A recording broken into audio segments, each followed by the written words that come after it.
Assalamualaikum warahmatullahi wabarakatuh. Perkenalkan, nama saya Habib Kiram dari kelompok 1 SPM. Di sini saya akan menjelaskan sedikit tentang pengertian matriks BCG. Matriks BCG adalah suatu diagram yang dibuat oleh Bruce D. Henderson dari Boston Consulting Group pada tahun 1970-an untuk membantu berbagai perusahaan untuk menganalisis unit bisnis atau lini produk mereka. Diagram ini menempatkan tiap unit bisnis atau produk perusahaan ke dalam suatu metrik yang memiliki dua sumbu, yaitu pangsa pasar dan pertumbuhan pasar.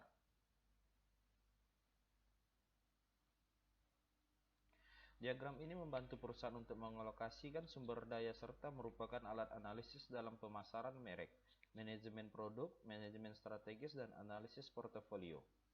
Metrik BCG atau BCG metrik adalah alat analisis bisnis yang digunakan untuk membantu perusahaan dalam mempertimbangkan peluang pertumbuhan dengan perencanaan strategis jangka panjang dan meninjau portofolio produk perusahaan tersebut agar dapat mengambil keputusan untuk berinvestasi, mengembangkan atau menghentikan produknya.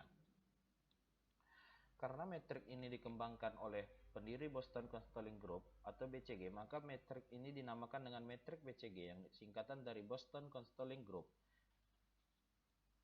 Metrik BCG terdiri dari metrik yang berukuran 2 baris kali 2 kolom atau terdiri dari 4 sel atau 4 kuadrat. 4 sel tersebut pada dasarnya mewakili kategori portofolio produk perusahaan dari 2 dimensi, klasifikasi bisnis unit, relative market share atau pangsa pasar relatif, dan market growth rate atau tingkat pertumbuhan pasar. Kategori-kategori tersebut masing-masing diwakili oleh bintang atau star, sapi perah atau cash cows, anjing atau dog, dan tanda tanya atau question marks.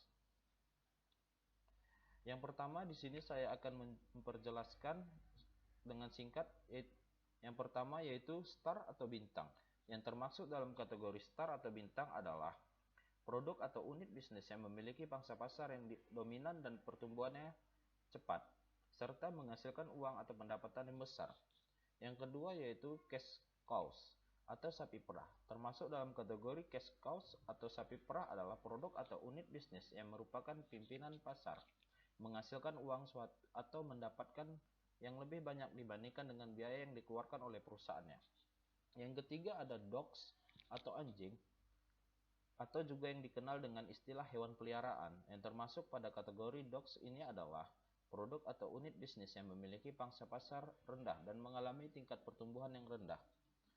Yang keempat adalah question marks atau tanda tanya. Kategori question marks kadang-kadang disebut juga dengan problem children atau wild cards. Yang termasuk dalam kategori question marks ini adalah produk atau bisnis unit yang memiliki prospek pertumbuhan yang tinggi tetapi pangsa pasarnya masih sangat rendah. Selanjutnya yaitu dari penjelasan 4 kategori pada metrik BCG di atas terlihat bahwa analisis metrik BCG memiliki hubungan yang erat dengan siklus hidup produk atau produk life cycle seperti gambar di bawah ini. Bisa kita lihat, inilah dia hubungan siklus hidup produk dengan metrik BCG. Ada penjualan dan waktu. Di sini saya akan menjelaskan sedikit tentang strategi setelah analisis metrik BCG. Yang pertama yaitu build atau membangun, yaitu meningkatkan investasi pada produk atau unit bisnis agar dapat meningkatkan pangsa pasar. Yang kedua yaitu hold atau mempertahankan, yaitu strategi untuk mempertahankan produk-produk agar tetap pada kategori yang sama. Strategi tersebut biasanya digunakan pada kategori star. Yang ketiga harvest atau memanen, yaitu strategi untuk mengurangi investasi dan mencoba untuk mendapatkan uang tunai atau cash maksimum mungkin dari produk atau meningkatkan profitabilitas secara keseluruhan. Yang keempat yaitu divest atau melakukan divestasi, yaitu strategi yang melakukan penutupan usaha atau likuidasi terhadap unit bisnis atau produk yang mengalami kerugian atau produk yang memiliki pangsa pasar rendah.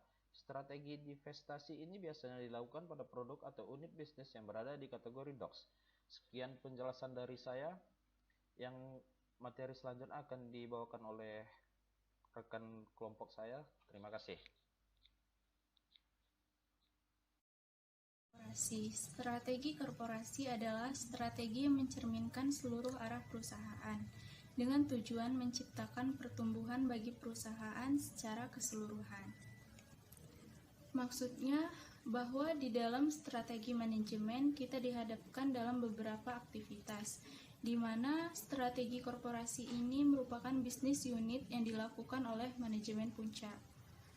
Jadi di sini pasti akan terkait dengan visi dan misi value oleh perusahaan yang nantinya strategi korporasi ini akan dijadikan sebagai acuan atau pedoman untuk strategi unit bisnis.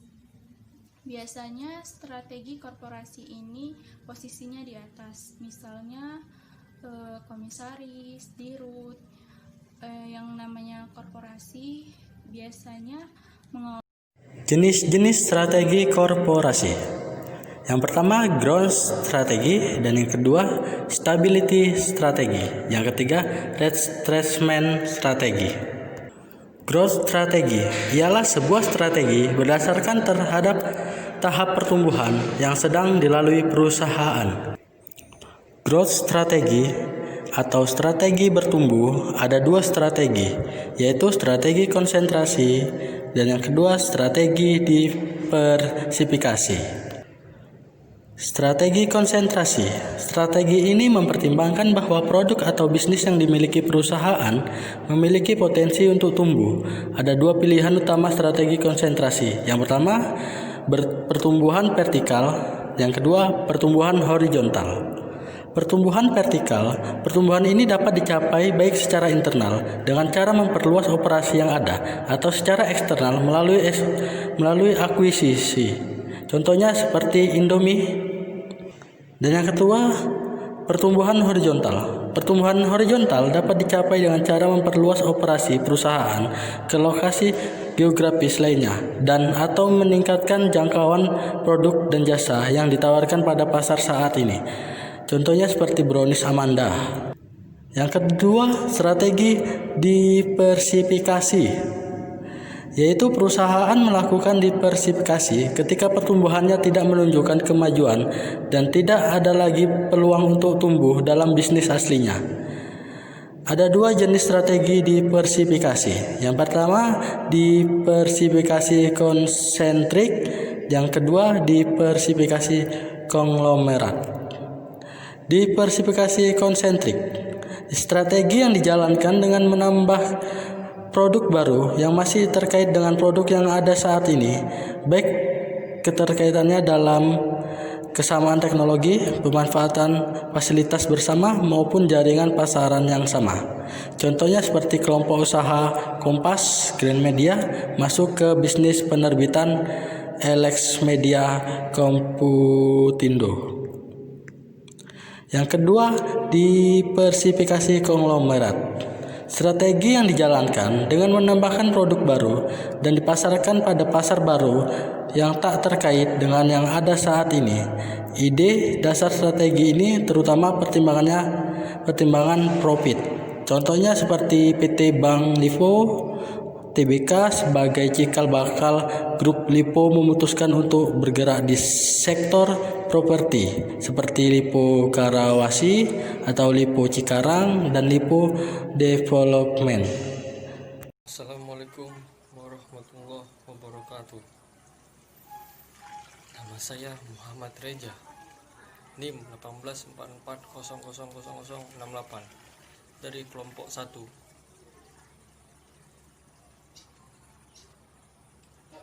Ingin menjelaskan tentang jenis-jenis dari korporasi.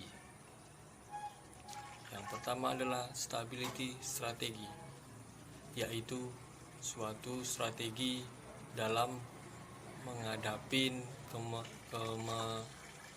kemerosotan penghasilan yang sedang dihadapi oleh suatu perusahaan. Adapun kelompok-kelompok dalam stability strategi ialah poin pertama, pause with caution atau strategi adalah suatu perusahaan memutuskan untuk berhenti pertumbuhan usaha bagi yang dialamin perusahaan itu sendiri atau melebihi apa yang diharapkan serta apa yang diperankan oleh perusahaan itu sebelumnya. Poin kedua, no change atau strategi merupakan suatu keputusan untuk tidak melakukan suatu hal yang baru, atau dengan kata lain perusahaan memilih untuk melanjutkan operasi dengan kebijakan perusahaan itu sendiri. Terima kasih. Sekian. Assalamualaikum warahmatullahi wabarakatuh. Assalamualaikum warahmatullahi wabarakatuh. Perkenalkan, nama saya Gita Irnanda Bintang dari kelompok 1. Saya akan menjelaskan jenis-jenis strategi korporasi yang rekrutmen strategi. Rekrutmen strategi merupakan salah satu strategi yang diterapkan untuk memperkecil atau mengurangi usaha yang dilakukan perusahaan. Rekrutmen terjadi ketika suatu organisasi menyusun kembali melalui pengurangan biaya dan aset untuk mengembalikan penurunan penjualan dan laba. Kadang-kadang disebut strategi turnaround atau reorganisasi penghematan, dirancang untuk memperkuat kompetensi dasar organisasi. Selama penghematan, ahli strategi bekerja dengan sumber daya yang terbatas dan menghadapi tekanan dari pemegang saham, karyawan, dan media. Rekrutmen dapat melibatkan penjualan tanah, bangunan untuk mengumpulkan uang tunai yang dibutuhkan, memangkas lini produk, menutupi bisnis marginal, menutup pabrik yang usang, mengotomatisasi proses, mengurangi jumlah karyawan, dan mengembangkan sistem kontrol pengeluaran. Jadi pertanyaannya, kapan sih rekrutmen strategi tepat digunakan? Yaitu dalam 5 pedoman untuk digunakan kapan yang efektif.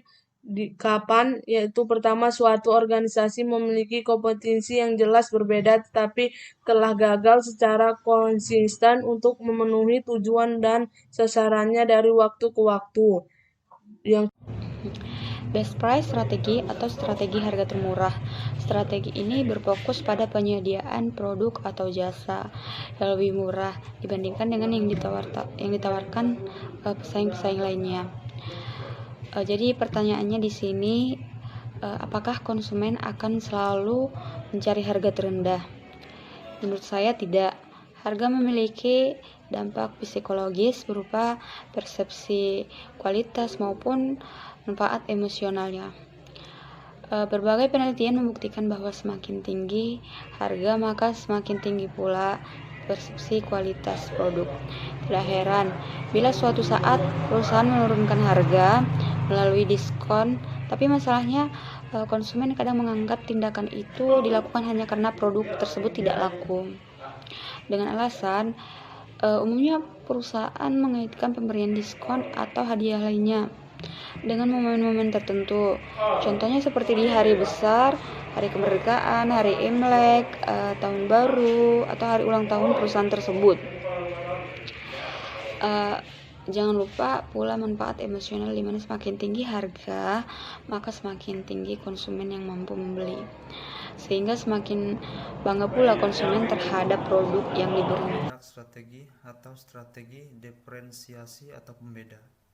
Strategi ini berfokus pada penyediaan produk atau jasa yang unik dan dipersepsikan memiliki diferensiasi atau pembeda dengan keunggulan dibandingkan dengan yang ditawarkan pesaing.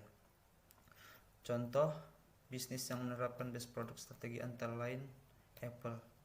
Dengan produk iPhone yang mereka tawarkan mampu menjadi produk premium yang selalu dicari orang karena nilai desainnya yang indah dan kecanggihan teknologi yang orisinil, meskipun dibarengi dengan harga yang relatif jauh lebih mahal dibandingkan dengan smartphone sekelasnya, tidak menyurutkan banyak orang memiliki produk iPhone ini. sebagai simbol bergengsi bagi pemiliknya. Nah, contoh lain adalah Starbucks, hadir sebagai kedai kopi eksklusif bagi kalangan menengah ke atas. Walaupun harganya relatif lebih jauh mahal daripada kedai kopi biasa, tapi nuansa dan branding kopi premium yang diciptakan mampu menarik banyak kalangan atas untuk sekedar nongkrong atau meeting. Nah, keunggulan strategi ini adalah pelanggan yang dimiliki adalah tipe-tipe pelanggan yang loyal dan akan terus-menerus membeli setiap produk atau jasa yang Anda tawarkan.